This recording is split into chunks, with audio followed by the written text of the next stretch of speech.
どうも、はじめまして、カタジャプトリックと申します。カタとか韓国での活動名の表とかで読んでくださって構いません。なんというか声を動画で出すのは初めてですね。ちょっと緊張しています。事前に言っておきますけど、私、日本人じゃありませんので、文章がちょっとおかしかったりするかもしれません。ご遠慮ください。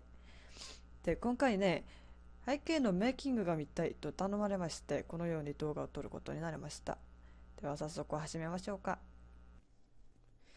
まず資料から集めます。今回はちょっとリミナルスペース感を出したいので、そういう系の画像を集めました。ちなみに大体のレファレンスは自分が集めてきたデータベースから持ってきますけど、今回は Twitter のリミナルスペースポットから集めてきました。資料の量は10枚くらいでいいと思います。で、これが作ったムードボードですね。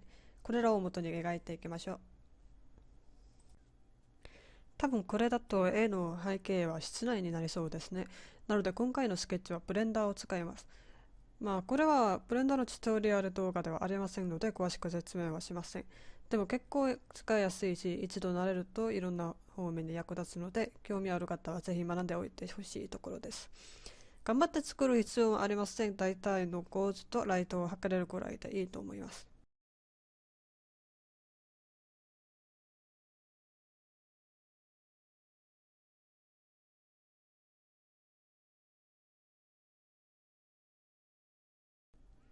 で、これでスケッチは完成です。レンダリングしてクリップスタジオに移します。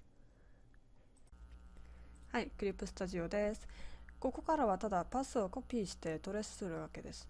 ただ最初から 3D で描けばいいんじゃねとかいう方もきっといらっしゃると思いますが、僕は 2D のタッチが好きですし、このままだと修正が難しいので厄介だけど一応やれます。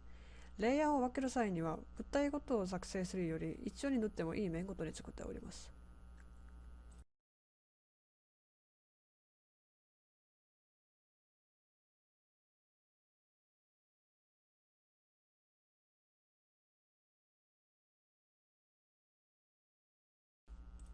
めんどくさいのでこちらの品物は 3D そのままを使いましょう。こうするんじゃ絵なんか描く意味あんの、ただのイカサムだねとか言われそうだけど、でも実は事実からですね。実は私絵なんか実はうまくねえし小細工しか聞かないなんですね。でも私はただうまい絵を描くことよりどんな方法でもいいからいいビジュアルを作り出すのが目標なんですので、どうでもいいと思います。イカさんはもうお化けりゃ能力さということで、まあで糸も適当にかけておきましょう。今更だけど足の位置がちょっとおかしいですね。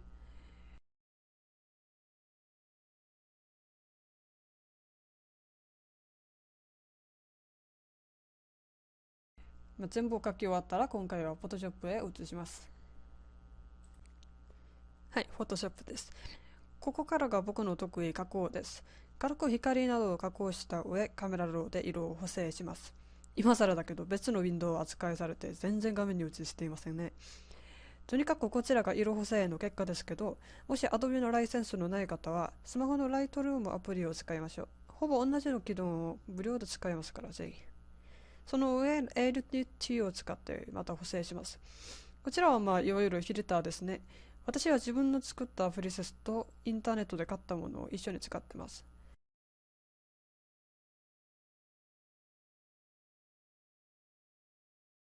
これで2度目の色補正も終了。一応これで完成してもいいんですが、自分はスマホでも色を確認しておく方です。モニターとスマホは結構発色が違いますからね。